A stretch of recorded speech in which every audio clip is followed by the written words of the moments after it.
table ronde portant sur les changements liés à l'IA au sein de vos collectivités.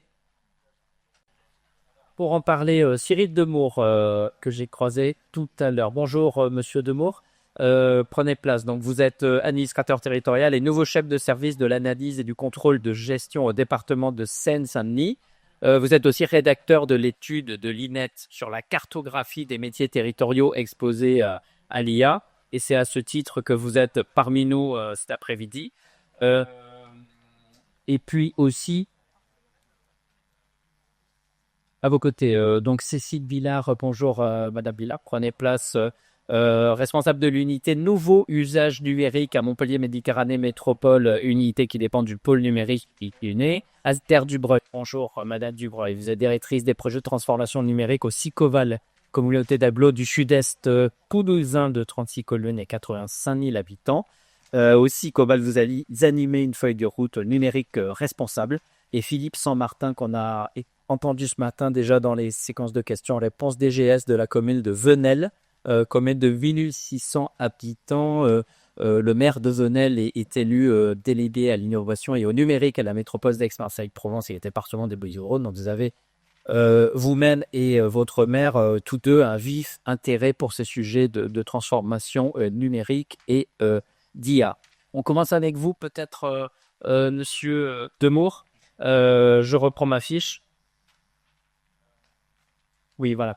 Vous allez nous présenter en vraiment 10 minutes, ce qui est prévu, un outil de cartographie des métiers concernés par l'IA qu'on voit s'afficher là, la première diapo. Alors pourquoi c'est important de s'intéresser à l'IA au sein des services publics? On en a déjà parlé avec Maria Dabadi ce matin avec sa vision d'universitaire. Vous, on vous écoute là en tant que rédacteur de cette étude de l'INET.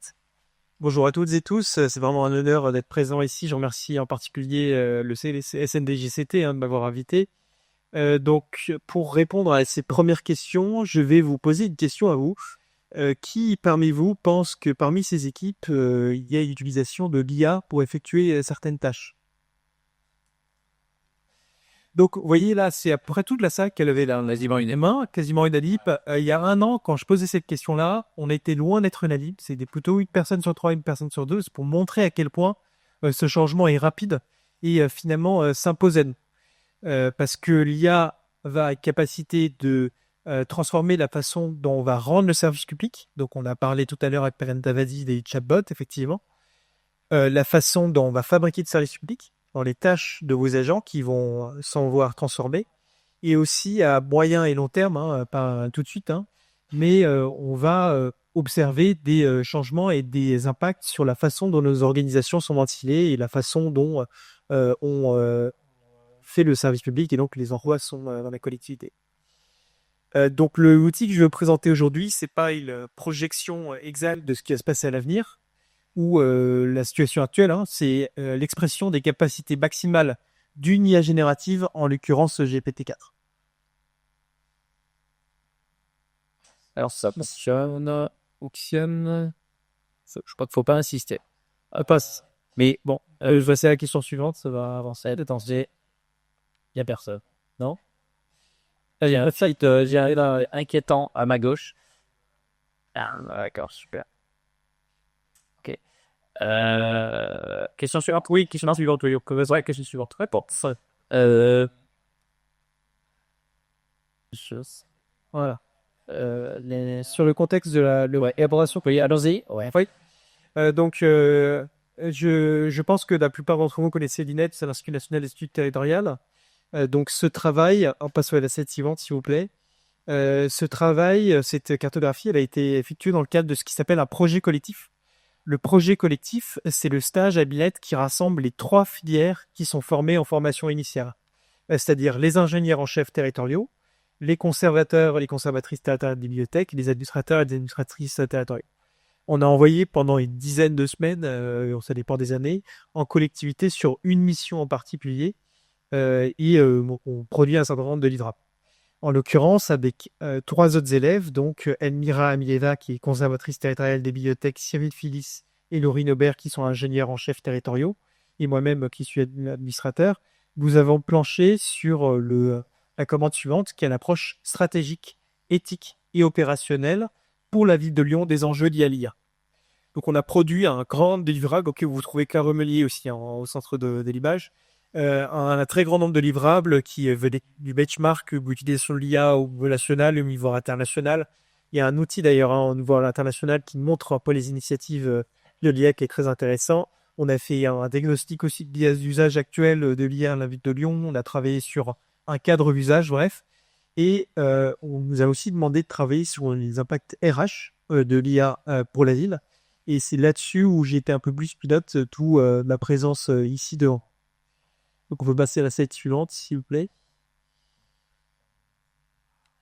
Donc sur le... Enfin, Genre, voilà, dans la oui. Genre la difficulté des questions avec des styles.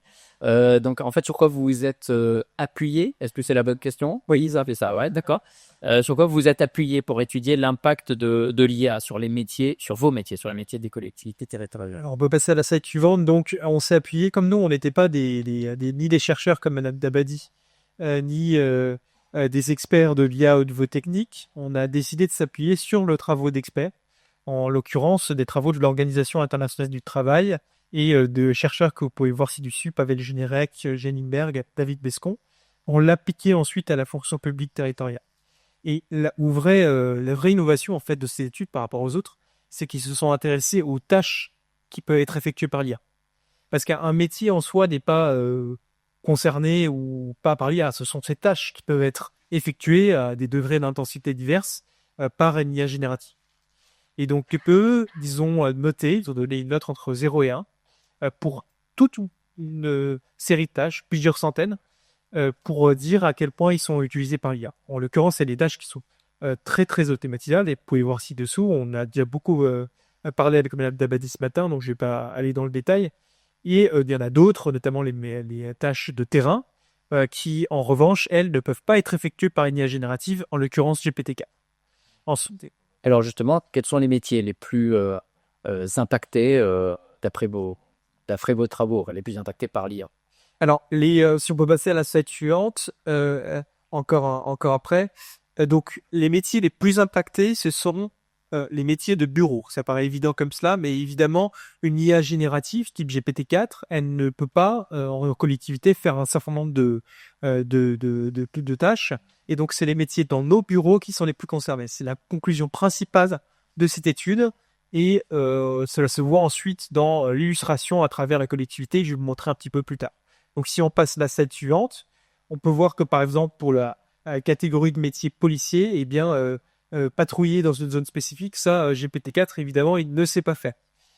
Donc, en l'occurrence, si on passe à la slide suivante, pour ce métier-là, l'Organisation mondiale du travail, en donnant une moyenne de chacune des tâches de ce métier, on tombe sur 0,1 sur 1, c'est-à-dire qu'il y a environ 10% des tâches de ce métier qui peuvent être effectuées avec l'aide de GPT-4. Donc, c'est très, très fait.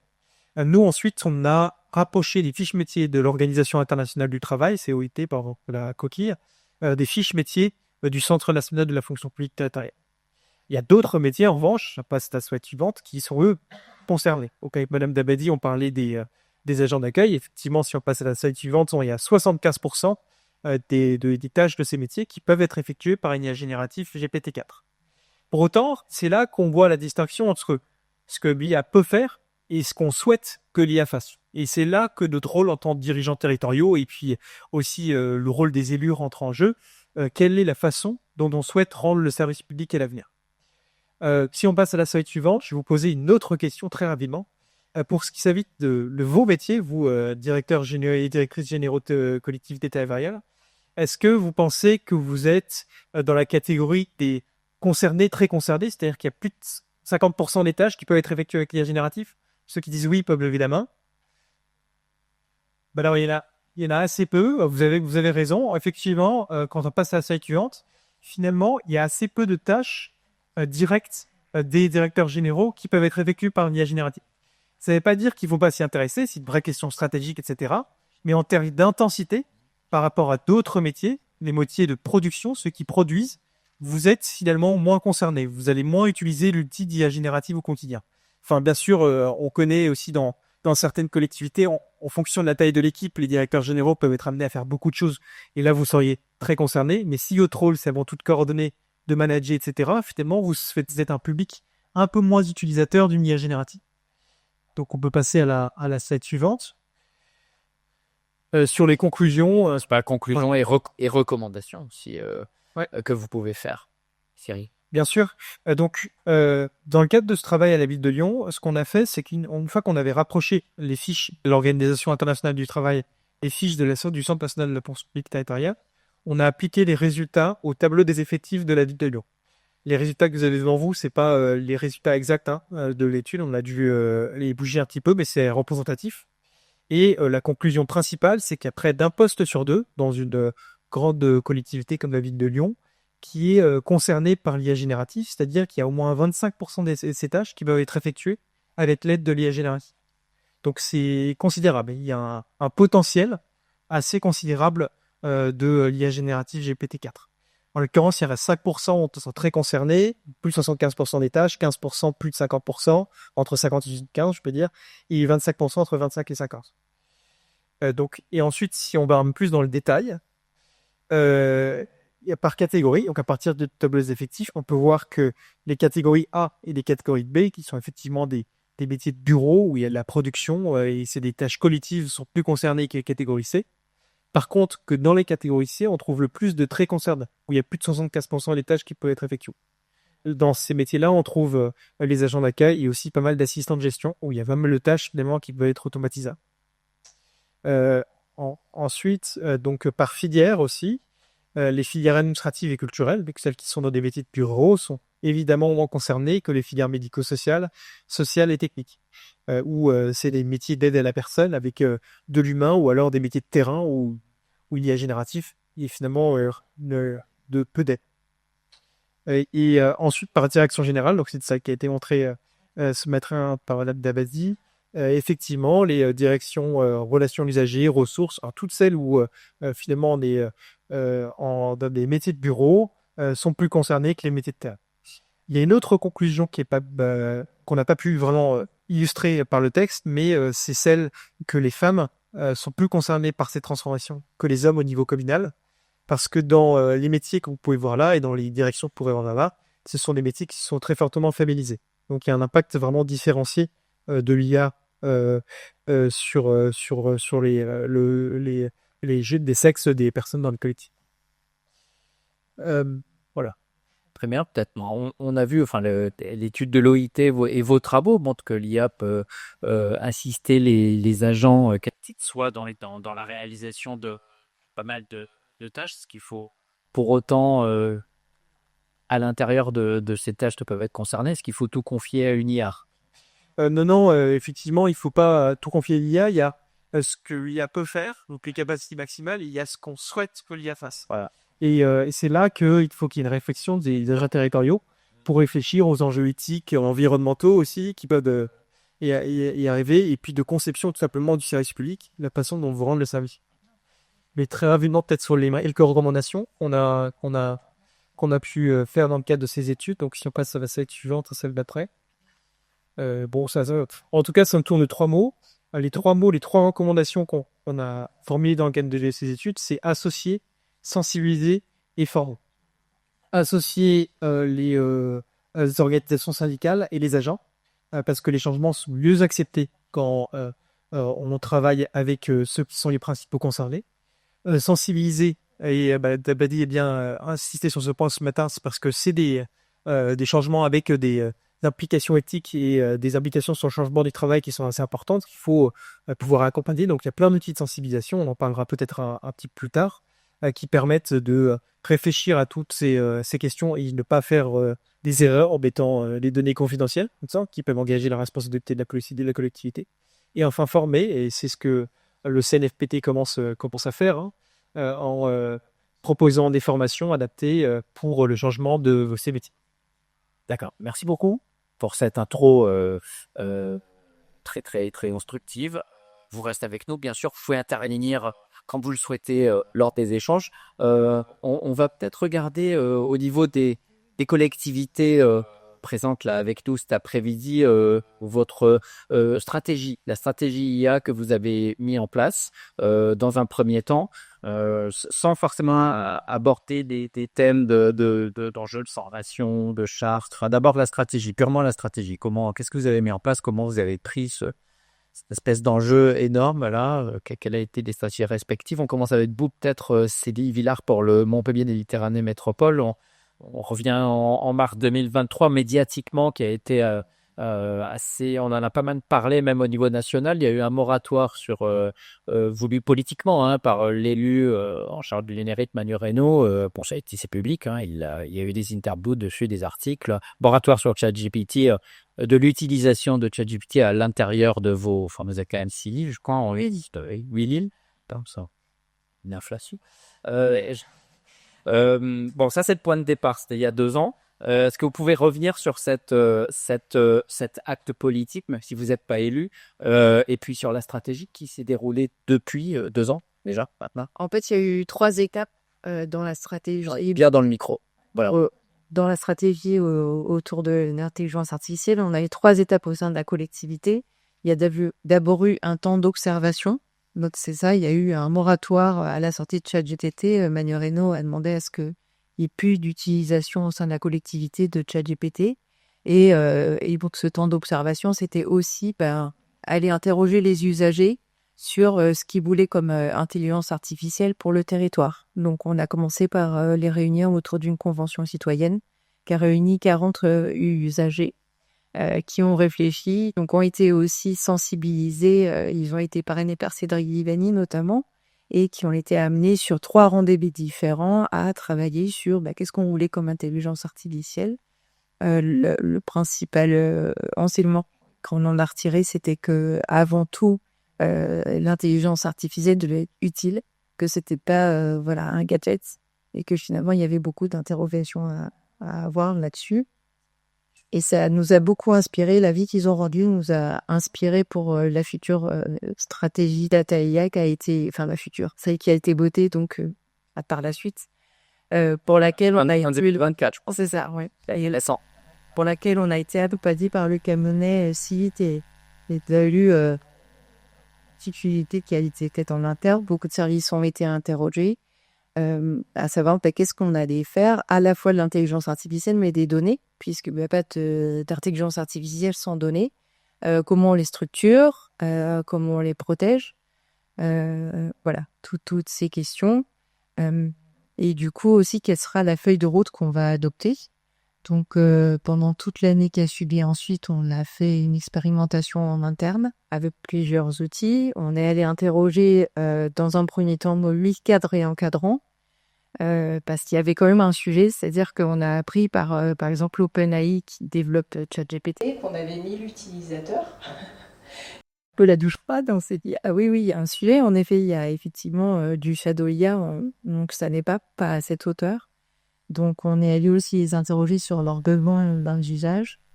Et ce qui nous a amené à passer ensuite à l'échelle, c'est-à-dire partir justement sur une formation de nos agents. D'abord sur cette population de cadres et encadrants et par la suite sur le reste de vos agents. Avec bien sûr la rencontre des organisations syndicales, comme vous le disiez. On les avait déjà rencontrés en amont, justement avant le vote de la stratégie, etc. Donc ça, c'est vraiment un peu important. Et voilà. Et après, il y a aussi la constitution dans le tissu économique d'une association Intelligence Artificielle Montpellier. Donc, un travail avec les acteurs du territoire aussi. Donc, voilà la démarche qu'on a souhaité adopter. Je crois qu'il y avait 10 points au total dans cette... Alors, en fait, ce n'est pas décliner les 10, mais des points forts qui ont fait l'objet du vote, là, fin 2024. Oui. Donc, en effet, cette stratégie, c'est décliné en 10 lois pour la data et l'IA. Donc, dedans, on retrouve justement les volontés de sobriété, garder aussi en tête la féminisation, parce que finalement, on entend parler aussi de beaucoup de biais de l'intelligence artificielle, le fait que les femmes sont sous-représentées, c'était aussi un point important, par exemple. Le fait aussi de pas forcément mettre l'intelligence artificielle directement au contact des usagers, ça c'était vraiment une demande très claire. Donc effectivement, dans les choix qu'on fait par la suite, l'IA n'est pas mise directement, n'est pas confrontée directement aux usages. Ouais, tant Que l'IA ne remplace pas un agent. que si. Oui, c'est pas. Ça, c'est Ouais, honnêtement, ça va dans ce sens. d'accord. Merci Anne-Claire Dubreuil sur le Sicoval, qui est un territoire très, très tech. Hein. Il y a là de l'IoT Valley, Data Valley, RGPRO, enfin, c'est des marqueurs de ce coin-là de Toulouse. Euh, qu'est-ce que vous avez développé donc, en termes de stratégie. Hein. Oui, oui, tout à fait. Je sais pas si les slides peuvent passer ou pas pour montrer le territoire, ne serait-ce que. Alors, il y avait quelques, vous étiez oui, voilà, ça semble. Oui, Ah, c'était la vôtre. ouais, c'est l'autre. Alors, c'est l'autre, voilà. Donc, peut-être pas si de Montescol, mais c'est un territoire qui est au sud-est de Toulouse, donc 85 habitants, 36 communes, 1200 agents. Territoire très marqué en effet par la tech, puisqu'on a 25%, bah voilà, la slide suivante. On a 25% des entreprises, la firme de la grande Accloche-Lizaine. Donc, un territoire tech, c'est celle qui est juste avant, qui ont tous les territoires, voilà. Juste au sud de Toulouse, donc avec un territoire très contrasté, une partie très urbaine dans laquelle le métro va pas tarder à arriver, et enfin une partie plus rurale, beaucoup plus au sud, le long du canal du Midi, là, avec une population aussi différente de celle du nord. Un territoire également très engagé sur les questions environnementales, c'était le débat de la table ronde précédente, mais on va voir que ça a un impact ici sur nos choix en matière de numérique, avec territoire à énergie positive, territoire zéro déchet, un PCAET qui est en cours de reconstitution, etc. Donc voilà, un cadre particulier et aussi toutes les compétences sociales. Au Sicoval, on a les compétences sociales qui vont de la petite enfance jusqu'au senior. On porte aussi bien les repas à domicile que les enfants dans les crèches. Ça donne cette dimension sociale. L'axe de la stratégie qu'on a déployée justement est vraiment autour de cette question de l'inclusion numérique, que permettre à tout le monde de comprendre ce monde dans lequel on vit, cette culture du numérique, et c'est vraiment l'axe par lequel on est rentré dans l'IA. Alors, en termes de stratégie, peut-être si on peut voir la slide d'après, mais peut-être aussi des principes de déploiement qui ont prévalu à cette stratégie. Comme d'autres collectivités très inspirantes comme Montpellier Métropole, on a voté notre stratégie numérique responsable. C'est une obligation de la loi Rennes, réduire l'empreinte environnementale du numérique. Et on a voulu que cette stratégie numérique responsable votée donc par nos élus prenne en compte déjà la question de l'IA au sein même de ce document cadre, même si c'était avant vraiment un déploiement important de l'IA au sein de la collectivité, avec des marqueurs forts autour de pareil, de la sobriété des données, donc on ne collecte que ce dont on a besoin et qui est utile. L'efficacité aussi dans la production de ce qu'on pourra mettre en place, et puis être transparent dans la maîtrise des algorithmes, dans les problèmes de discrimination qu'évoquait notamment Madame Debady ce matin, disait de la cave, voilà, on veut pas en tant que collectivité reproduire ces risques et ces biais.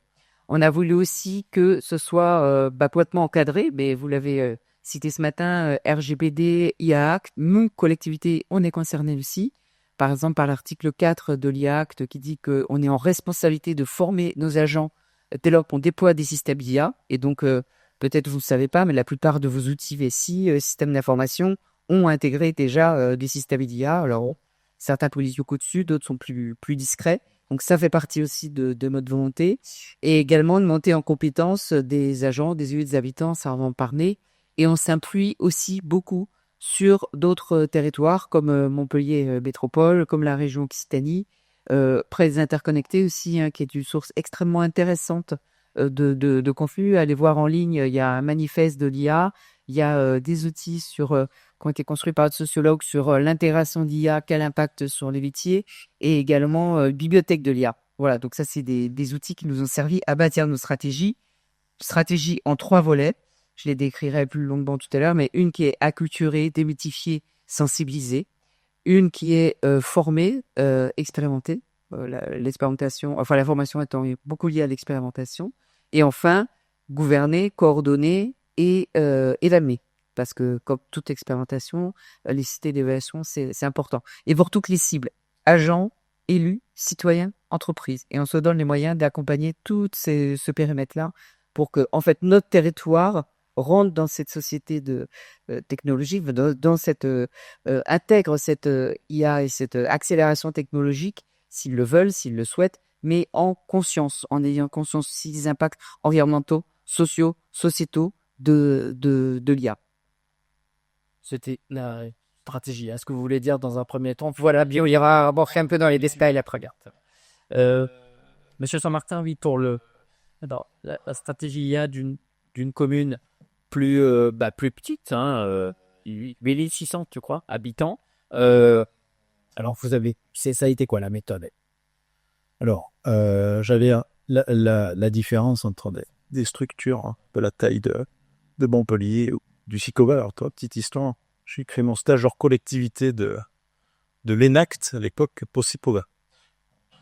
C'est abusant, nous sommes sur le même banc quelques années après. Donc, la grande différence entre la grande collectivité, une grosse collectivité, une collectivité de moins de 10 000 habitants, donc 600 habitants, ça veut dire 160 agents. Ça veut dire une quinzaine de cadres, 30 têtes de managers, hein, pour resituer l'échelle. Donc la grande différence, c'est qu'on n'a pas forcément le besoin, la nécessité et l'utilité de grands schémas stratégiques. En tout cas, sur ce sujet-là, on a moins de contraintes aussi réglementaires et législatives, hein, puisque parler de numérique responsable n'a pas d'obligation. Ceci dit, la commune de Venay, j'en profite pour le placer, est la seule commune de la région PACA à avoir fait son agenda 2030, qui est quand même un engagement politique fort en matière de transition environnementale. Donc tout ça, bien évidemment, c'est aussi pris en compte dans notre stratégie. Donc comment on appréhendait ça? On appréhendait ça... J'essaye toujours de passer une citation de Churchill dans mes interventions. Pour moi, l'IA, c'est pas une révolution, parce que le propre des révolutions, c'est de revenir à l'endroit d'où on est parti. Pour moi, l'IA, c'est un changement.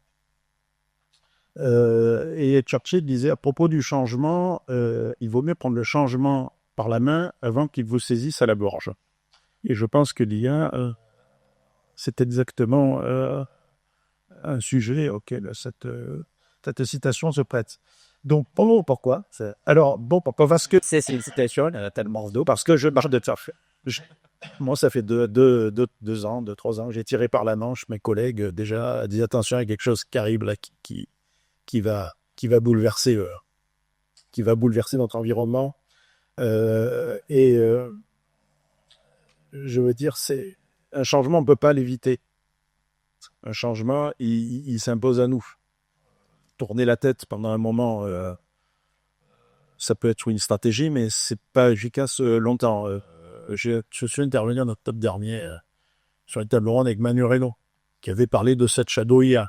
Bon, pas tellement surprenant qu'il y ait de la Shadow IA, même dans une collectivité, mais on avait dit de ne pas se servir de IA générative. Voilà, donc c'en est l'illustration. Donc, ce changement, pour moi, il vient s'insérer dans un autre changement qui est plus profond, qui a commencé il y a plus longtemps, qui est celui de la transformation numérique de nos organisations. Moi, l'IA, je la vois vraiment comme ça. Et ce que je conseille, alors c'est difficile parce que ça va très vite, et on part pas tous du même niveau, c'est que pour moi, l'IA, ça doit être... l'accueil de l'IA, s'il n'a pas été précédé par une véritable, au moins à minima, une acculturation à la transformation numérique de la collectivité. Alors je ne dis pas qu'on ne peut pas se lancer dans l'IA, je dis que c'est plus compliqué, et oui, ça peut un peu se mouiller la nuque, parce que si on est encore à demander à la secrétaire d'envoyer un mail pour monter une réunion, machin, cette journée, il faut aller sur l'IA, je pense que le changement culturel il être un peu violent. Donc, voilà, nous, c'est en tout cas comme ça qu'on l'a abordé à Venay. On avait fait beaucoup de choses en matière de transformation numérique, alors à d'autres modestes échelles, hein. On a différents outils, on va en parler rapidement, mais on a une plateforme collaborative depuis 2019. On a tout basculé en cloud avant le Covid. C'était relativement résilient pendant la Covid. On avait déployé beaucoup d'outils, mais on avait aussi ce déploiement des outils numériques avait aussi eu des effets en matière de gestion des ressources humaines, puisque quand on avait fait le diagnostic RPS du document unique, il y avait eu un trop plein de transformation numérique qui était ressorti, mais qu'on avait eu du mal à objectiver. Alors, qu'est-ce qu'on avait fait? On avait réfléchi un petit peu, et puis on était allé chercher Pix. Alors Pix, c'était avant Pix Territoire. C'est avant qu'il y ait l'offre sur étagère de Pix Territoire, pour ceux qui connaissent. Et on leur avait exposé le problème, la problématique, et puis on avait trouvé ça un peu curieux qu'une commune de notre taille, de pas d'habitude, hein, ils venaient de travailler avec une direction de la ville de Paris, de la ville de Rennes, et puis nous, on est concernés aussi d'un sujet, j'aimerais bien objectiver ce trop-plein numérique. Donc, on a fait un parcours PITS pour évaluer les compétences humaines des élèves. Voilà. Donc, l'IA, elle est venue à l'état paru. Alors, elle était déjà là, comme tout le monde. Bon, on parle des IA génératives, on parle trop technique. Maintenant, l'IA est là depuis des décennies. Alors, peut-être de façon moins visible, mais tous, depuis qu'on a des smartphones, on a tous de l'IA embarquée avec nous au quotidien. C'est l'IA basée sur le langage, comme l'a dit Ensar, la conférencière de ce matin. Et la grande nouveauté, c'est une IA qui travaille avec notre langage. C'est pas l'IA, c'est pas les réseaux de neurones, c'était déjà depuis 5-6 ans. Donc, nous, voilà, l'IA, elle est venue comme une nouvelle étape, et puis on avait, on va dire, la chance d'avoir construit en tout cas posé les briques précédentes. Donc, par exemple, vous parlez d'acculturer, l'importance d'acculturer? Oui, alors d'acculturer, alors, avant de parler de l'acculturation, le sujet de l'IA, il passe aussi, on n'en a pas trop parlé, mais alors c'était plus prégnant dans les collectivités petites et moyennes, et comme beaucoup de choses, si vous n'avez pas de commande politique, c'est compliqué. Vous l'avez dit, je trouve l'air de Venelle à d'autres délégations, notamment dans ce domaine-là. Donc, nous, on n'avait pas un sujet de commande politique, mais j'ai quand même vérifié qu'on avait bien un sponsor sur le sujet, Corpi à Linette. Parce que si vous n'avez pas de commande politique, ça veut dire que vous n'aurez pas de budget, vous n'aurez pas de crédit pour de la formation, vous n'aurez pas d'autorisation à dégager du temps pour faire des cafés IA ou des séminaires sur le sujet, et bien sûr, vous n'aurez pas de réflexion politique sur le service aux usagers, qui était même la finalité des outils que nous utilisons. Donc, ça doit partir du politique, il doit, à minima, sur ce sujet-là, avoir une position neutre. C'est-à-dire, au moins, comme une posture de « moi, je ne peux pas parler, ça ne m'intéresse pas, en fait, ça a l'air de vous abuser, allez-y, et puis quand vous aurez réfléchi, vous aurez voir. » Voilà, donc ça... c'est un prérequis. Il faut pas l'oublier, et voilà. C'est vraiment quelque chose qu'il faut prendre en compte. L'autre chose que je vais vous dire, c'est, alors, aujourd'hui, ça paraît un peu plus accepté par la communauté. C'est pas forcément le cas. Là aussi, il y a 2-3 ans, c'est un sujet de DGS. Bon. C'était pas évident il y a 2-3 ans, mais je posais la question. Aujourd'hui, ça fait du taux consensus. Il y en a beaucoup qui le voyaient vraiment encore comme un sujet de DSI, par exemple. Et que c'est vraiment un sujet DG, c'est un sujet technique. C'est pas un sujet technique. C'est un sujet de direction générale, c'est un sujet managérial, c'est un sujet politique. Donc, vous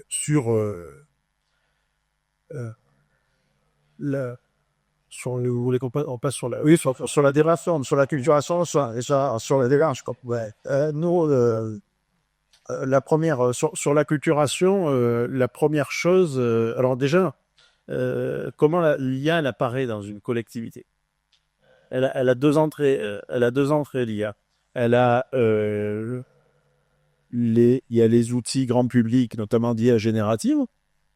On en a parlé avec l'étude de Linette, avec l'exemple de Montpellier. Donc ça, c'est quelque chose qui, que vous le vouliez ou non, ça apparaît dans le paysage. Alors ça, il faut se poser la question. la première chose qu'on a faite, nous, c'est on avait une charte informatique. Et la demande du maire qui venait de faire la charte éthique de l'IA de la métropole Aix-Marseille-Provence, il lui a dit, bon, moi, je voudrais qu'on réglemente, entre guillemets, l'utilisation de l'IA. Ils ne vont pas partir sur les usines à gaz, donc pas grand sens chez nous. Donc la première chose qu'on a fait, tout simplement, c'est dans notre charte informatique, elle a dit il est interdit de mettre des données de la collectivité dans des outils d'IA non fournis par la collectivité. Et ça porte de ligne. Et c'est plus belle. Et c'est la première fois qu'officiellement, il y a un chef de service, j'ai parlé d'IA. Je dis voilà, on explique un petit peu ce que c'était. C'était il y a 2 ans. Et on t'a dit voilà, la première traduction, c'est on ajoute un petit article dans la charte informatique de la collectivité. Donc, je dis ça, c'était pour réguler l'IA qu'on ne maîtrisait pas. Et à côté de ça, il y a l'IA qu'on maîtrise, qu'on est censé maîtriser, c'est celle qui apparaît dans les logiciels métiers, au sein des directions métiers. Donc là, on la maîtrise plus parce que, d'une part, c'est des solutions qu'on paye. Donc, on est les clients de prestataires qui développent des solutions. On a souvent le choix d'activer ou pas les fonctionnalités IA. Pas tout le temps, mais enfin, il y a quand même souvent, je le dis parce que moi, sur la majorité des outils, pour moi, il y reviendra tout à l'heure, on choisit d'ouvrir les fonctionnalités IA. Alors, c'est de plus en plus, on choisit de moins en moins, je dirais. Mais enfin, au départ, c'était vraiment un choix d'activer les fonctionnalités IA dans telle ou telle solution. Donc, cette acculturation, c'était, je dis, le fait déjà de recenser l'ensemble des fonctionnalités IA qui étaient à disposition dans la collectivité, parce que souvent, c'est un peu... Alors, ça paraît évident de dire ça, mais c'est souvent une zone grise.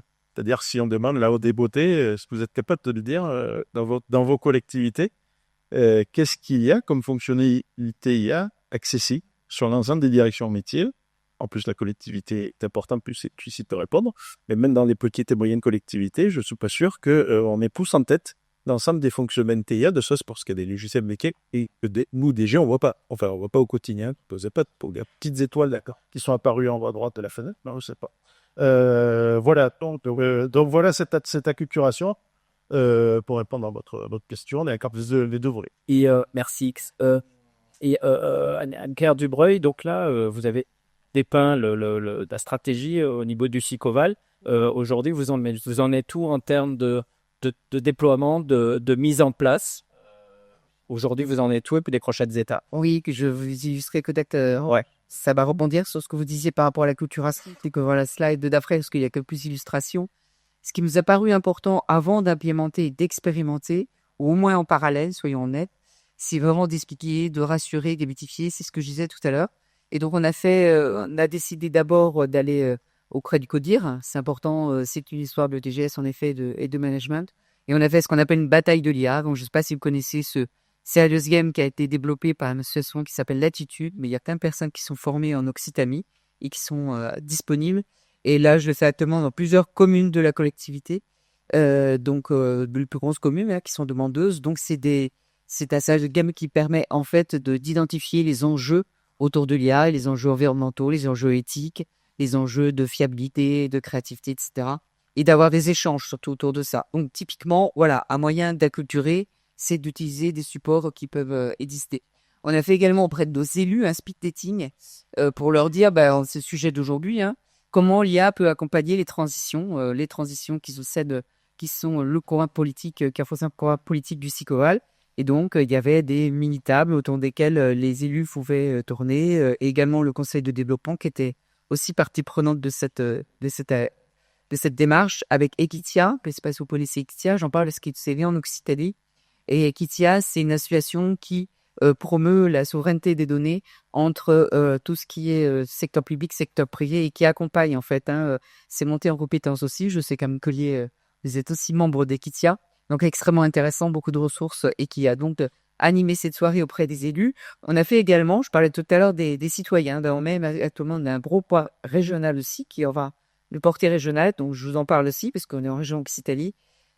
Autour de tout ce qui concerne l'échange, le dialogue, autour de ce qu'il y a et pourquoi les collectivités l'implémentent, comment on peut l'implémenter. C'est des micro-déclinaisons de ce qui a pu se faire à Montpellier. Donc cette première étape, elle est hyper importante parce que c'est celle qui permet de donner du corps, du sens. Évidemment, on est allé voir aussi les OS. On s'est aussi appuyé sur l'étude de l'INET qui nous a permis justement de se dire c'est important d'aller regarder ce qui se passe du côté des associations syndicales, des élus syndicaux, pour échanger avec eux sur la portée de ce qu'on veut faire et les intégrer aussi dans les projets qu'on peut avoir. Et puis, on a expérimenté parce que finalement, le meilleur moyen de comprendre ce que c'est qu'il y a, c'est de mettre les mains dedans. Donc, on a souhaité l'expérimenter, mais dans un cadre, je vous parlais de numérique responsable tout à l'heure, et ben, on a souhaité proposer un outil qui s'appelle en l'occurrence ELBIA, qui est un outil souverain, éthique, entraîné sur des bases de données qui sont celles des collectivités, les arrêtés, les délibérations, les décisions, mais qui sont aussi le rapport du Sénat, Ligifrance, etc. Et on a voulu aussi, pour éviter peut-être un peu shadow IA, mais finalement on va bientôt l'évaluer, on verra si ça marche ou pas, proposer un outil donc à nos agents, mais aussi les former, parce que ça sert à rien de mettre en place un outil si derrière on n'a pas une formation. Donc on accompagne par des webinaires tous les mois avec cette entreprise TechBia, qui c'est 2 agents de collectivité publique qui l'ont créé, pour faire monter en compétences dans les usages. Messieurs des webinaires qui sont ouverts à tous les agents. Tous les agents, alors tous ceux qui ont créé un compte, mais finalement au départ le périmètre c'était petit. Enfin, est-ce qu'il y a un fort taux d'adhésion à ces webinaires, de participation? Alors en fait au départ on était sur 150 agents qui avaient été définis par les directeurs DGA. Vous allez pouvoir créer vos comptes et expérimenter. Puis par cooptation, on est passé à 350 agents, donc du SICOBAL et des communes, parce qu'on a entraîné tout le territoire, les 36 communes dans cette expérimentation. Donc Confinance pour les plus grosses communes, une partie de leur participation à l'usage de cet outil. Et en fait, c'est très intéressant parce que c'est par cooptation que les gens arrivent. Parce qu'on leur dit, c'est intéressant, je pense que tu peux en avoir un usage pour ton métier. Et en fait, petit à petit, les assistantes d'accueil, les directeurs de centres de loisirs, les chefs de projet, les chargés de mission, et un peu tout le monde, parce qu'à la compta, c'est le plus gros consommateur. Moi, je ne sais pas ce qu'est Delia. Et Delia, c'est un outil d'assistance rédactionnelle. Donc en fait, c'est un chat outil souverain, entraîné sur des modèles français et qui correspond à notre éthique générale. Ça raconte quoi? Quelle est d'adhésion? Enfin, il y a... je sais vous. Je pense... Allez, c'est webinaire. Ouais, les webinaires sont subis. D'abord, on monte aussi en compétences dans l'usage de l'IA. Au départ, c'était très basique, de la rédaction de maître, de la reformulation, de la synthèse de document. Puis petit à petit, on va voir que ça va être des chatbots à utiliser entre directions, par exemple, sur le DSI ou sur une relation d'usager ou sur une RH, avoir un outil commun de foot documentaire, de pouvoir avoir rapidement et des documents qui remontent et qui sont partagés de l'équipe, par exemple. Mais ça peut être aussi des choses beaucoup plus fines, beaucoup plus subtiles, à repayer un début sur son discours aussi et aller chercher des arguments dans les délibérations de l'opposition. En période préélectorale, ça fait très intéressant. Il y a un usage poétique qui est en train d'émerger aussi. Donc en fait, c'est les agents qui créent les usages. Et comme je disais tout à l'heure, dans une stratégie, on a une partie évaluation. Donc on va faire des focus group, on va faire une analyse quantitative, une analyse qualitative. Et là, on va les repérer justement les usages qui n'étaient pas forcément attendus. Et pouvoir peut-être aussi enrichir en se disant, il y a peut-être des besoins complémentaires qu'on va observer. On va peut-être voir aussi qu'il y a malgré tout du shadow IA et peut-être encore plus, parce que finalement, comme il y a à côté, on se doit aller encore plus loin. Et DBA ne permet pas tout. Donc, on va avoir les résultats de cette évaluation. Et vous ne faites pas vous échangez entre vous, je crois, sur les LIA avec la métropole de Montpellier. Sur quoi vous échangez c'est quoi vous Sur nos... des échanges de pratiques, vous pouvez raconter là-dessus ce que ça vous apporte d'échanger. On a un petit club utilisateur, Yolamètre de Montpellier, avec la région Occitanie qui utilise aussi Delibia, pour partager un peu aussi notre relation à l'éditeur, pour partager nos méthodes d'évaluation, notre méthode de déploiement, les questions qu'on se pose, justement le Shadow IA, est-ce que ça remplace ou pas, ou au contraire, ça va vous faire plus de Shadow IA. Donc oui, encore tout à l'heure, on échangeait, tu peux compléter si tu veux. Ouais. Oui, c'est très intéressant et d'ailleurs, c'est ce qu'on a fait pendant toute l'année d'expérimentation, c'est qu'on est allé voir aussi d'autres collectivités, savoir ce qu'elles expérimentaient aussi, mais il y a plein de positions différentes. Mais là, c'est vrai que c'est intéressant d'avoir sur le territoire proche des personnes qui sont dans la même situation et de confronter un peu, voilà, qu'est-ce qui se passe ailleurs, comment c'est adopté, est-ce que les tendances sont les mêmes ou est-ce qu'il y a des vraies différences entre nous? C'est déployé aussi, Elibia? Ouais, attends, voilà, c'est le même système, vous faites des webinaires, comment vous le déployez, comment vous les acculturez, comment Dans un ça se passe? premier temps, là, alors on a eu une expérimentation avec 70 utilisateurs sur Dalevia au départ. Et là, on a décidé donc de permettre l'utilisation à l'ensemble de nos agents. Mais tout ça, ça vient en parallèle de la formation. Donc, qu'on a entamé pour le moment avec la population des cadres et encadrants. Il y a une journée d'acculturation plutôt généraliste sur l'ensemble des aspects intelligence artificielle et une autre journée qui est consacrée justement à la prise en main de Vélibida. Il s'en suivra ensuite d'autres formations pour l'ensemble de tes agents. Mais on n'en met pas encore au webinaire qui viendront D'accord. compléter en fait justement cette première vague de formation. Et du coup, pareil, on suivra un petit peu comment c'est habilité. Est-ce que c'est adopté finalement dans les métiers comme on pensait ou pas du tout? On risque d'avoir des surprises, certainement. Et vous avez mis en place je ne vais pas recouper, mais un chatbot. C'est en projet. Voilà, alors c'est pas un assistant bureautique, je crois, c'est pour répondre aux usagers, pour expliquer un peu et pourquoi ce choix, enfin ce que c'est et pourquoi ce choix. Oui. Alors, on avait effectivement dans les cas d'usage de l'expérimentation un chatbot destiné à répondre aux usagers, mais pas en direct. En fait, il y avait cette problématique au sein de notre pôle relations usagers. Les agents d'accueil de premier niveau ne pouvaient pas répondre tout de suite aux premières demandes des usagers. Par exemple, les pièces pour une carte d'identité, etc. Ça remontait en fait tout de suite en niveau 2 dans les services. Et du coup, ils avaient envie d'expérimenter ce chatbot qui était justement basé sur l'ensemble des procédures qu'ils avaient au sein de la vie quotidienne notamment. Et en fait, l'idée, c'était d'avoir un agent augmenté grâce à l'IA, c'est-à-dire permettre à ces agents d'aller interroger le chatbot et l'ensemble des procédures et de pouvoir fournir une réponse peut-être même plus vulgarisée que s'ils avaient été chercher dans le site web qui est assez fourni. En tout cas, d'un côté, à Montpellier, le site est assez complexe et pour eux. Donc, du coup, ça pouvait permettre justement à ces agents d'accueil de pouvoir apporter une première réponse. Et donc, le pôle relations avec l'usager a été hyper emballé. Et la solution qu'on a retenue, c'était Wikit. Donc, j'espère pouvoir le déployer. Et ce qui nous a convaincus aussi, c'est que c'était une solution française, souveraine, et qui était en plus labellisée numérique responsable. Voilà, donc, comme je vois que Pierre a mis justement son diagramme radar, c'est une grille en fait d'évaluation qui permet justement de positionner les outils en fonction de plusieurs critères d'utilité et de confiance et de voir voilà en fonction des efforts environnementaux, de la souveraineté, etc. où se positionne la solution qu'on a choisie. Et vous dites aussi, c'est le fait la mise en place de ce chatbot, ça permet aux agents de prendre plus de responsabilités. C'est ça. Il y a une finalité derrière tout. Oui. Alors, ça va aussi partie d'études qu'on a eues pendant l'expérimentation, c'est-à-dire que ça va pas forcément servir à des personnes qui sont déjà expertes dans leur métier. En revanche, pour des débutants, ça peut être aussi un moyen de les former et de les aider à prendre justement en main leur mission. Donc, c'est assez intéressant.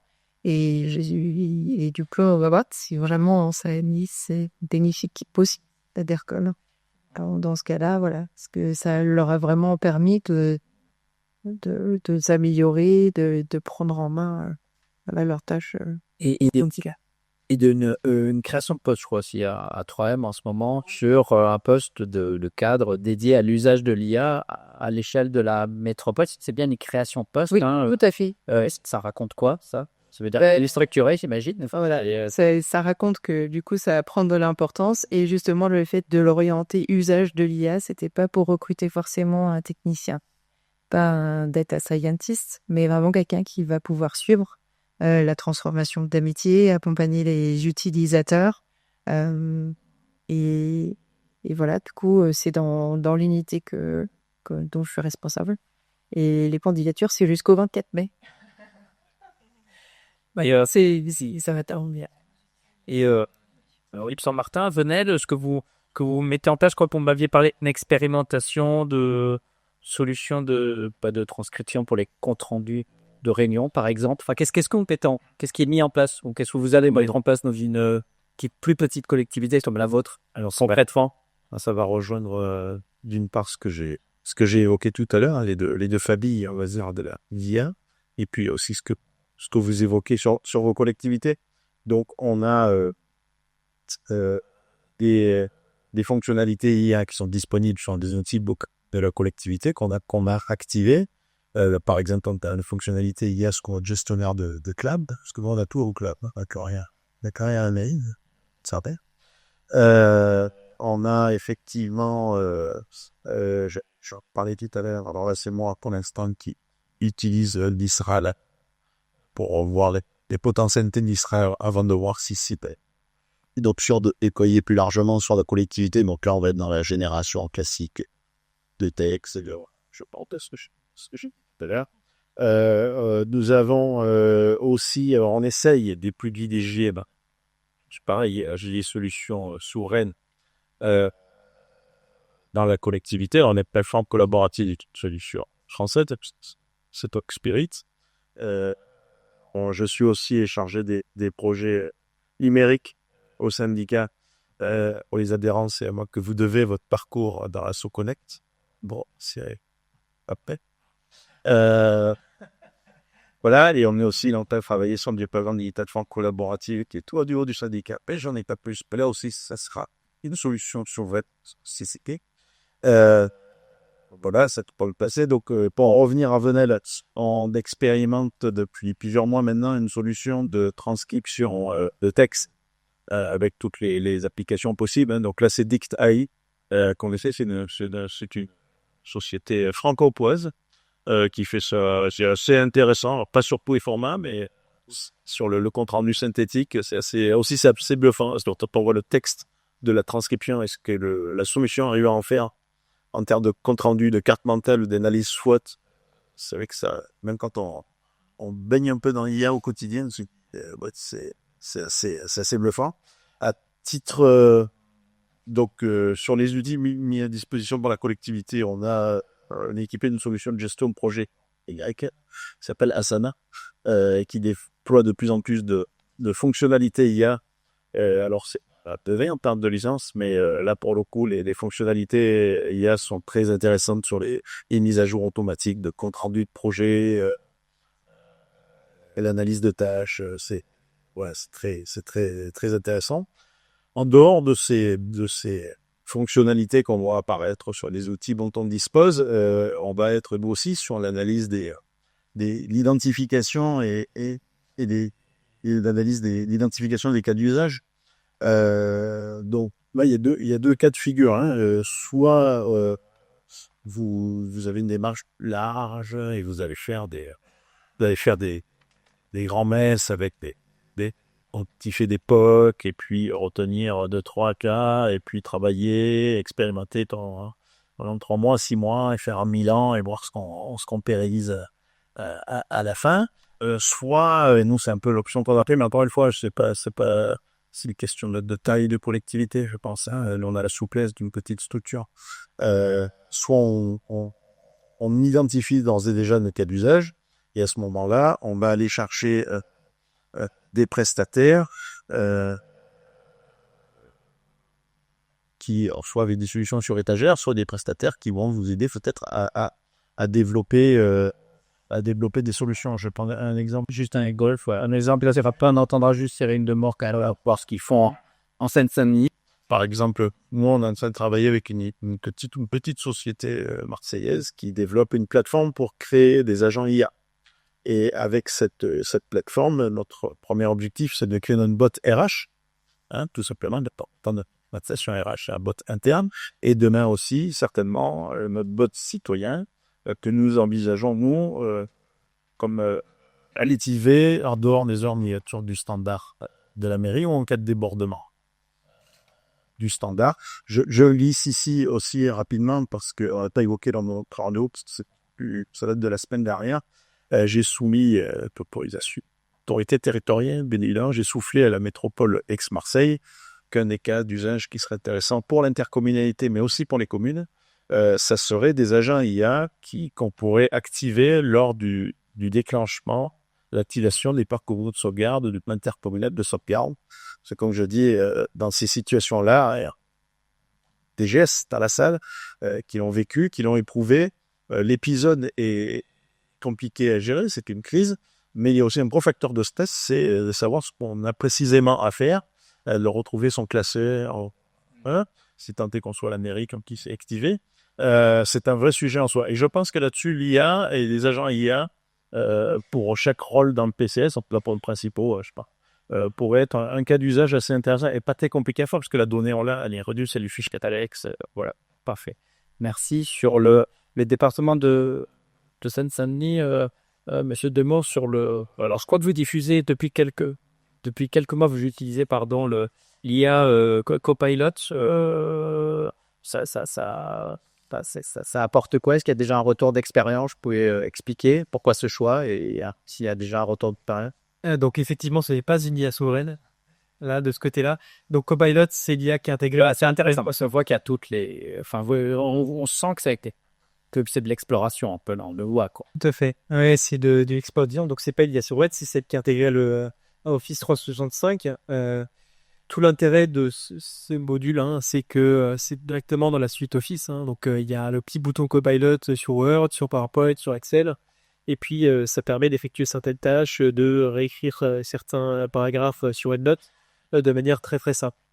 Donc, au niveau de la Seine-Saint-Denis, je suis pas directement celui qui met en place cette transformation-là, mais à ce stade, c'est déployé auprès des cadres, donc jusqu'au chef de bureau. Il n'y a pas encore vraiment de retour d'expérience à ce stade, c'est encore un petit peu tôt. Mais en tout cas, de mon intuition, effectivement, comme je vous le disais un petit peu plus tôt, les cadres sont nécessaires pour induire cette transformation. Pour autant, ils ne sont pas forcément les premiers utilisateurs.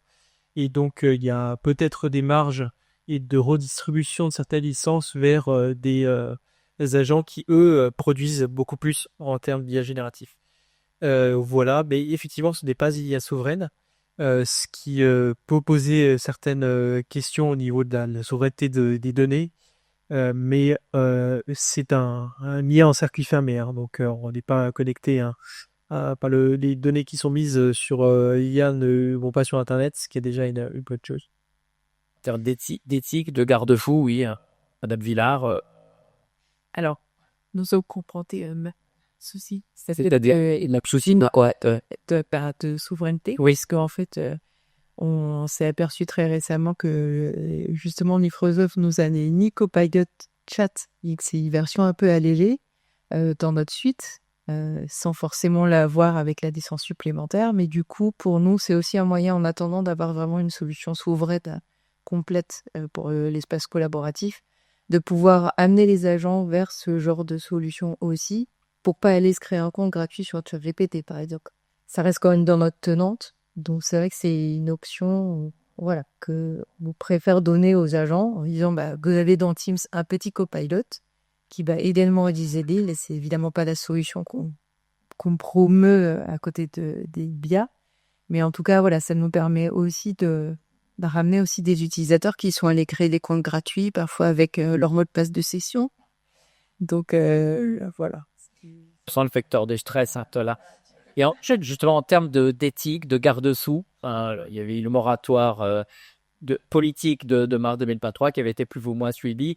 Mais quel est là en termes dans vos collectivités respectives, est-ce qu'il y a des limites que vous ne pouvez absolument pas franchir ou c'est en cours de définition? Là, il y a une grosse opération justement autour de la souveraineté qui est portée par nos élus, donc justement qui s'appelle Tiebreak et qui essaye justement de faire une évaluation, savoir quelle est notre dépendance aux GAFAM justement, donc toutes ces grosses sociétés, Google, Microsoft, etc. Et de savoir est-ce qu'on va être en capacité de proposer une solution qui soit locale, si on peut dire. Et justement, voilà, de plus dépendre de ces sociétés qui sont pas du tout, qui sont régies par des lois qui ne sont pas les nôtres. Alors tout à fait, si je parlais de la stratégie numérique et c'est ça qui va aussi dans ce sens-là. Donc on se dit qu'on est peut-être prêt à accepter des solutions qui sont moins performantes, mais en tant que collectivité, est-ce qu'on cherche toujours une performance supérieure? Parce que Delbia ne répond pas à tout, notamment en termes de créativité, par exemple, des collègues de la com trouvent que c'est un peu faible, mais c'est pas l'objet, donc c'est naturel. Et je voulais quand même parler, on parle beaucoup d'IA générative depuis ce matin, mais il y a aussi l'IA tout court, vous en parliez tout à l'heure. Et par exemple, pour des sujets comme la transition écologique, qui était le sujet de la table précédente, nous, on utilise aussi Liquidity, qui est une solution qui est capitalisée par la Banque des Territoires. On a l'explication tout à l'heure par la Banque des Territoires, ce que c'est que la capitalisation, et qui permet de détecter des fuites d'eau. Et donc, nous, on l'a testé sur un petit périmètre au niveau de Sécural. En 10 jours, on a détecté 10 fuites d'eau qui représentaient la consommation annuelle de 950 ménages. Donc là, le ROI, il est immédiat. Et donc, on l'applique avec un jumeau numérique sur l'ensemble du territoire. Donc, pour dire, peut-être qu'il faut sortir un petit peu bon, il n'y a que l'IA générative. Certes, c'est celle qui impacte le plus les métiers et qui transforme les tâches. Là, je rejoins complètement sur le fait que ça transforme pas le métier, mais ça transforme les tâches des métiers et qu'il faut l'accompagner. Mais il y a aussi ces IA qui sont au service de la transition écologique. Nous, on a dit IA, d'accord, mais au service de la performance publique et de la transition écologique. En dehors de ce cadre, et pas de gestion des restes. En dehors de ce cadre, on n'ira pas. Et justement, on parlait du radar tout à l'heure. C'est trop petit, vous pouvez pas le voir, mais c'est proposé par Civiltéo et c'est ouvert. N'importe qui peut le retrouver. C'est un bon moyen de se dire on y va pas. Est-ce que c'est utile? Est-ce que c'est frugal? Est-ce que ça répond à nos objectifs? Est-ce qu'on a vraiment besoin d'IA ou est-ce qu'on peut aller sur des sujets plus classiques sans passer par de l'IA? Est-ce qu'on a vraiment besoin de numérique d'ailleurs? Peut-être qu'on peut passer autrement aussi pour pas aller toujours dans les solutions de facilité. En tout cas, il faut se poser la question quelle est la réelle utilité du projet que je veux développer? Et puis, en effet, associer au maximum toutes les parties prenantes, soit les organisations syndicales, des agents, etc., pour que aussi il y ait une compréhension de ce qui est en train de se mettre en place. Et c'est un sujet de DGS. Et chez nous, c'est le DGS qui a porté l'intégration de Delbia et qui a souhaité que l'on parte sur Delbia. On l'a fait valider par nos élus. Donc, on voulait vraiment que ce soit un projet politique de la collectivité, mais qui s'inscrit dans le cadre général de la stratégie qui développe le numérique, mais pas n'importe quel prix. Donc, raisonné et raisonnable. Et garder des tâches aussi moins cognitives.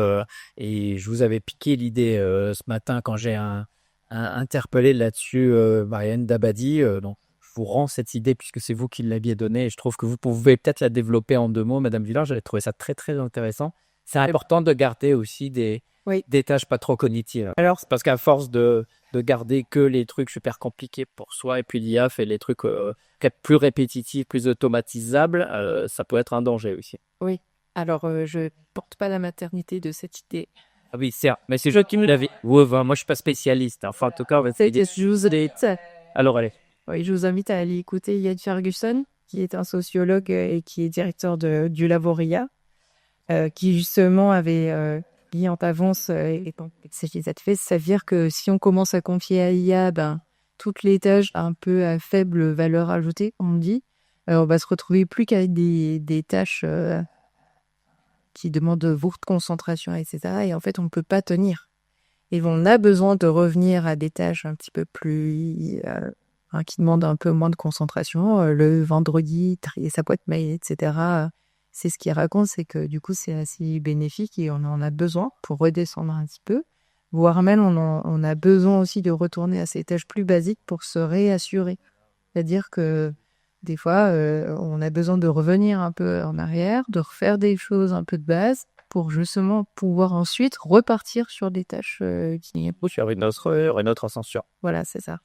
Donc, c'est assez important. Et finalement, voilà, on ne peut pas se servir de l'IA pour vraiment aller vite dans tout et être performant tout le temps. C'est pas possible. Et peut-être juste pour compléter dans les sources, je viens de dire il y a très récemment, j'en parlais tout à l'heure à Mme Dabadi, une étude qui a été faite par les Mines de Paris sur l'introduction de l'IA générative dans les sociétés de conseil, mais je pense que ça concerne beaucoup aussi les collectivités dans le type de métier et d'approche, qui vient vraiment éclairer l'impact de l'IA, l'introduction de l'IA dans les tâches. Et en effet, ces impacts que ça peut avoir en termes d'espace cognitif, etc., et de pression aussi. C'est extrêmement intéressant, c'est facile à lire. Je vous encourage à le lire. Voilà, c'est en ligne et c'est téléchargeable en ligne. Juste un petit mot, oui. Je dirais même que c'est une réflexion à avoir aussi dans la transmission des compétences. Quand on parle de tâches dites à faible valeur ajoutée, c'est aussi ce qui permet ensuite de faire des tâches à forte valeur ajoutée. Et si on casse ce lien, parfois, eh bien, on casse cette capacité donc à contrôler, à préciser, à analyser un peu plus précisément. Et donc, dans les transformations à venir, nos rôles en tant que dirigeants territoriaux sera aussi ça sera aussi de déterminer quelles sont les tâches qui ne méritent pas d'être automatisées parce que ça empêche cette transmission. Voilà. C'est juste une dernière chose, puisque là, on est des grosses collectivités. Et alors, c'est pas pour faire de la pub à des Libya, mais en tout cas, ils ont un modèle économique qui, du coup, favorise les petites collectivités. Donc, intéressez-vous à cette société quand même. Voilà, tout ce que vous allez expérimenter.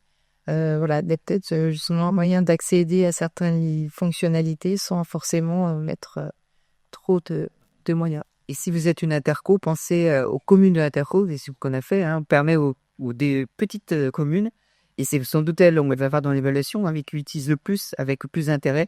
Quand on est une secrétaire de mairie, ils sont tout petits territoires. La gérer ce type d'outils, de gagner du temps, plutôt que d'appeler sa collègue en demandant est-ce que tu as le délit qui est... Bon, voilà, on peut trouver très rapidement l'usage de ce type d'outil. Est-ce qu'il y a des questions? Ouais, rapidement, c'est ce que fait un de nos collègues, Mathieu Lériteau, qui est DG de la communauté d'agro de Bourges. Et ils font ça, ils offrent, la communauté d'agro offre au 33 au Blois. Blois, tu Blois, pas de Blois, mais Blois pas. Et je savais que c'était pareil, on paraît aller faire un truc du syndicat, mais je savais que voilà, c'est dans le sport, ouais, je crois. Voilà, ils offrent ça aux 33 communes de la collectivité. Merci pour la précision. Est-ce qu'il y a des questions peut-être sur ces enjeux d'IA dans vos activités ou pas? Oui.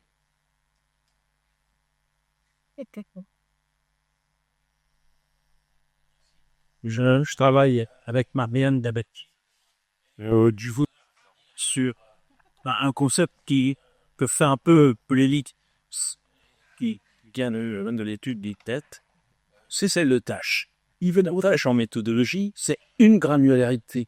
Mais surtout, dans vos études, dans vos prospectives, ne restez pas à ce niveau de granularité. Donc, il faut vous intéresser, par exemple, aux dynamiques métiers, à des choses comme ça. En dynamique métier, la conclusion serait très, très différente de celle qui a été donnée tout à l'heure en ce qui concerne vos fonctions. C'est-à-dire qu'en général, l'IA va transformer profondément, elle impacte très profondément vos fonctions de directeur géant. La notion même de politique publique peut être impactée par ce qui se passe avec l'IA. Et je vais vous donner un autre niveau de granularité encore, très surprenant. Le storytelling, c'est pas ça. Parce que le storytelling, ça dit le sens. Donc, avec du storytelling, vous allez indiquer aux gens dans quel sens on va d'un état Sans IA à quelque chose de qui est inventé par l'IA. Mais l'IA pénètre toutes les pores de notre société. Donc, il faut surtout pas rester. C'est très utile ce que nous avez fait. C'est pas du tout une critique. Il faut le faire aussi au niveau des tâches. Mais surtout, pas seulement ça. Voilà. Merci. Ouais, un rebond. Alors, juste que vos remarques sont très pertinentes. Hein. C'est vraiment très important de se rendre compte de la méthodologie utilisée pour cette illustration et les méthodologies de l'organisation et de l'installation du travail qui s'intéressent seulement aux tâches, pas aux dynamiques. Voilà. Jamais vu d'excès. Alors, une tâche dynamique métier, ne serait-ce que pour moi, pour m'aider à comprendre. Donc, c'est-à-dire, je pense que tout le monde a compris. Peut-être que je sais pas. Mais à répondre que moi, mais je ne sais pas. Mais là, ma conception, c'est que alors, effectivement, la tâche, c'est juste la façon de faire quelque chose. Dès que la dynamique métier, ça veut dire l'importance stratégique que ça peut avoir pour le métier. Et puis, voilà. C'est une notion très importante parce que ça vient de Taylor, hein, Taylorisme et du Fordisme. Là aussi, aux bases même de la notion de management.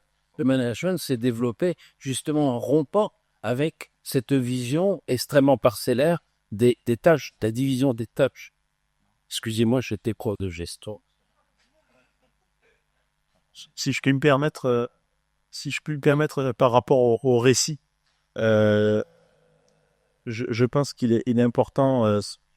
Donc on l'a dit, c'est un sujet de DG, c'est un sujet de discours managérial aussi. C'est pour ça que je le relie à la globalité de la transformation numérique et de ne pas parler de l'IA comme quelque chose de déconnecté. On se dit que l'IA a des impacts et d'inégalités. Je suis tout à fait d'accord. Donc, la transformation numérique a déjà profondément touché et transformé nos organisations, nos métiers. Voilà, pour une génération qui a commencé à travailler en même temps qu'Internet, bien. J'ai eu à manager des collaborateurs qui lisaient pas leur mail ou qui ouvraient leur boîte mail une fois par semaine. Voilà, ou qui ne répondaient pas à leur téléphone mobile quand on les a dotés. Enfin bref, on a déjà connu des petites évolutions, des petites évolutions en métier comme ça. Donc l'IA, c'est pour ça, ça me l'a dit vers le début de mon propos, c'est vraiment quelque chose qui vient dans cette transformation numérique et il faut l'accompagner dans le discours. Et je pense que c'est important pour les DG vis-à-vis des cadres, mais aussi l'ensemble des agents, de le resituer parce que je pense que ça participera à la vulgarisation de ce qu'est l'IA. J'aime beaucoup Luc Julien, si tu es chef de référence. Luc Julien, il dit sur bien pour respirer. Pour respirer. Parfait. C'est une belle conclusion. Faut respirer. Est-ce qu'il y a une autre question dans la salle, même au fond, je peux monter. Non? Est-ce que j'en aurais peut-être une dernière sur c'était contradictoire en prenant les deux tables rondes, les sujets des deux tables rondes. Il y avait, ça va être gourmand en énergie, tout ça, et il faut être sobre aussi. Moi, je suis obligé de suivre. Garder des chromes. J'avais Paris, avec des collègues en type, déjà, là c'est pareil, de quel IA on parle. C'est pour ça qu'on parle. Et quel IA, des enjeux de souveraineté. Moi, il y a un concept qui m'intéresse aussi. On a parlé d'IA frugale. Alors moi, j'ai un peu de discussion avec mes collègues. C'est un peu comme le débat sur la transition écologique. Le Rodénon est très engagé sur la transition écologique. On a fait participation citoyenne. On en fait toujours. Et on sait très bien que la notion de frugalité, ça ne convient pas à tout le monde parce que ça induit parfois une notion de privation.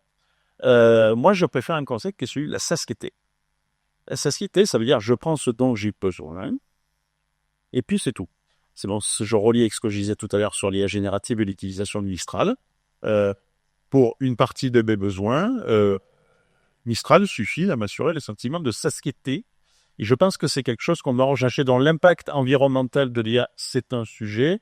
Je suis en train de faire le bilan de carbone de la collectivité.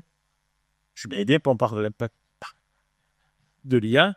Enfin, traitons les transports minimum encore. D'accord. Et puis après, on considérera qu'il y a un vrai problème. En d'autres termes, pas besoin de ferry pour aller au coin de la rue. Ok, besoin de ferry pour aller au coin de la rue, il suffit de le prendre à vélo, quoi. T'as besoin de l'IA la plus performante parfois. Sauf si on va se faire plaisir, mais oui. Ça va. Il y a des collectivités, on n'est pas des entreprises privées qui sont confrontées à des problèmes de compétitivité réels, où là, l'IA peut être un facteur très, très discriminant. Bon, une IA utile, raisonnée, raisonnable. Très bien. Christophe, on finit là-dessus. C'est toi qui donne le là de la conclusion. Merci à vous quatre. On peut les applaudir. Merci beaucoup.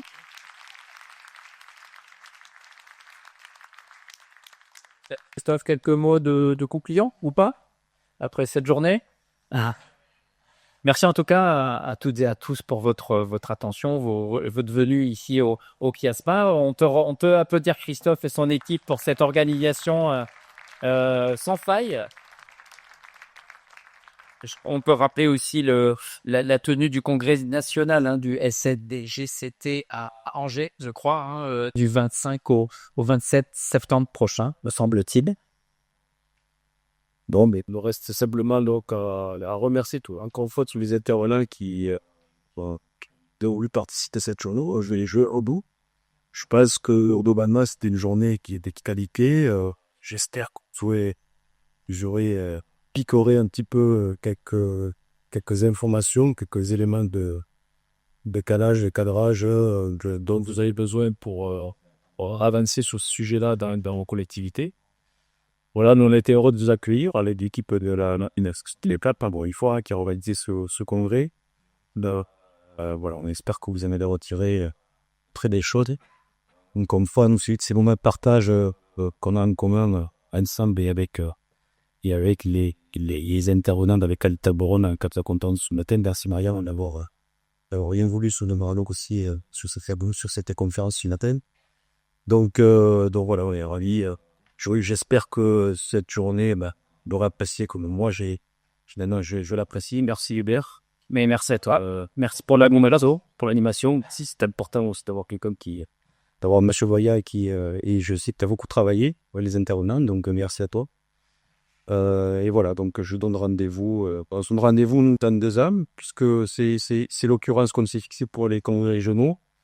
Ça sera, on a déjà mis la pression sur nos collègues de la section interdépartementale haute PO, donc ça sera chez eux dans 2 ans. Donc on aura le temps de voir à quel endroit, à quelle date, mais on se donne déjà le rendez-vous dans 2 ans pour des thématiques qui seront à ce moment-là des thématiques d'actualité, certainement comme on l'a voulu aujourd'hui. Donc, merci beaucoup. Merci, je crois qu'il y a encore très beau. Puis je crois qu'il y a encore quelques minutes, encore les exposants sur l'espace partenaire. Hein. C'est pas encore totalement fini, je crois. Voilà, alors je sais pas parce qu'il y a certains exposants qui ont dû monter en part. Je vous laisse voir votre vue. Ouais. Vous pouvez tranquillement vaquer et passer par les zones si encore il y a des collègues qui sont. Merci. Merci.